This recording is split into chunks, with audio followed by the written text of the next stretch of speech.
Welcome back, mga kaaldab. Ito na naman po ang inyong likod, si Mr. Destiny. At ito lang po ay katatapos lang po ng kumbaga pinuntahan ni Richard Paul Carson. At ito nga po ang pinaka-latest post niya sa kanyang Instagram. Pansin niyo po ba kung ano nga po ba ang update ni Richard Paul Carson? Endorsement po niya. Di po ba? O marami na naman sigurado nagre-react sa ibig kong sabihin o sa pinupunto ko. Ganyan naman po sila eh. Kumbaga kapag ako yung nagbibigay ng update, marami agad silang reaksyon. Ako, yan na naman Mr. Destiny. Parang may punto na naman yung sinasabi mo. Parang may ibig ipahiwatig ka na naman sa mga ina-update mo. Totoo naman po eh. Hindi naman po ito coincident lang. Di po ba na pag-post ni Mengay ng kanyang latest o ng kanyang endorsement umaayon din po sa mga post ni Alden Richards. Hindi po ba? Hindi naman po ito nagkataon, talagang sinasadya na to ng real life couple para makapagbigay ng update kasi maraming ipopost, maraming update na po pwedeng iba to si Richard Paul Carson. Di po ba? Pero bakit sinabayan niya ang post ni Maine Mendoza? Doon pa lang kahina-hinala na. Hindi niyo po ba napapansin na madalas po na yung mga post ng dalawa talagang masasabi niyong kahina-hinala? Real talk. Kaya sabi ko nga po doon sa mga taong galit na galit sa channel natin, yung inis na inis, lalo pa natin talaga silang maiinis dahil kapag ako nagbigay ng update, 101% legit naman po talaga siya, di po ba? Galing po mismo sa social media. Kaya nga nasabi natin na maraming posts ang po pwedeng i-update ni Maine Mendoza, pero ang mas pinili niya yung commercial niya o yung endorsement niya.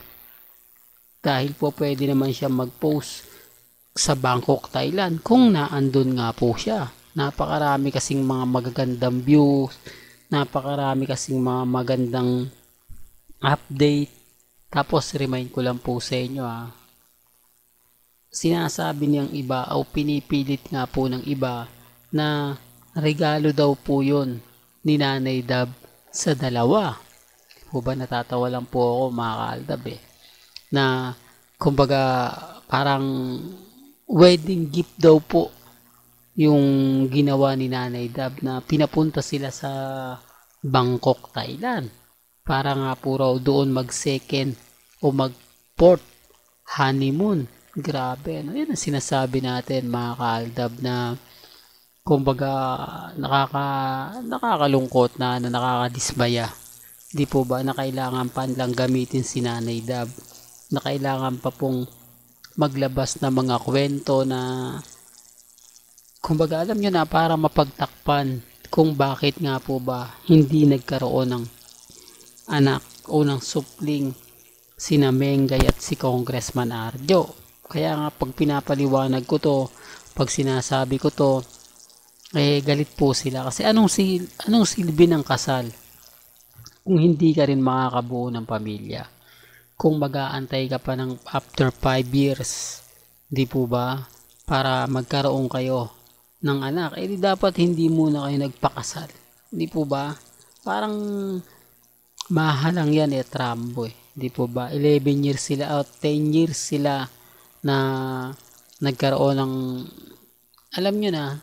Kaya nga sabi ko sa inyo mga kaaldab, may mga bagay-bagay po na mahirap nga po talagang ipaintindi, mahirap nga po talagang kumbaga sabihin, lalo na nga po kapag nasa social media, gaya nga po ni Rhea Atayde at ni Sanjo. Kailan lang naman po sila naging sila? Kung ikukumpara mo kuno sa Sarsuela since 2018 hanggang 2024 o 2022, ilang years yan? Real talk to, 4 years. Samantalang ang relasyon nila Sanjo at ni Rhea Atayde, eto lang 2021. Di po ba? Real talk. Wala pa pong, baka year 2022 pa nga po yun Di po ba? Sinasabi ko lang po kung gaano po ba kabilis. Di po ba? At naungusan pa nga po nila si Congressman Arjo at si Maine. Kung titignan nyo naman po, stable naman ang trabaho ni Congressman Arjo. Di po ba after 3 years? Po pwede. At si Mengay naman po raw kumbaga nasa Itbulaga, wala naman siyang ibang mga bagong project na masasabi nating sobrang busy. Di po ba? At syempre bibigyan po talaga siya ng pagkakataon. Gaya po ni Maha. O ngayon, nakapanganak na po siya. Di po ba? Marami ng endorsement na nag-aantay sa kanya. Yan ang sinasabi ko na nakapaghintay. Di po ba? At si Mengay nga lang po yung tipo ng wala eh. At pag sinasabi ko nga po ito, marami pong reaksyon, maraming komento, marami nagsasabi na bakit kayo nagmamadali? Bakit kumbaga kayo ang nagpupush? Kami pa po yung nagmamadali, no? Bumaliktad yung sitwasyon. Kung mapapansin nyo, July, August, o July, nung kinasal ng Sarsuela, pagpasok nga po ng September, buntis na eh. Hindi po ba? Real talk to. Nakita nyo po ba yung post na pinost ni Mengay na wala naman pong kasi hindi niya naman po kasama si Congressman Arjo. Ang sinasabi niya lang, nahihilo siya, gusto niya kumain ng maasim, nag-react na.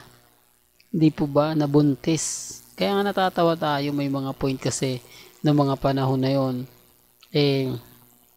may mga post si Mengay na talaga mapapaisip po sila.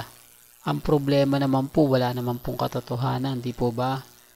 Pumasok na yung December, ni hindi nga po lumaki ang tiyan ni Maine Paul Carson.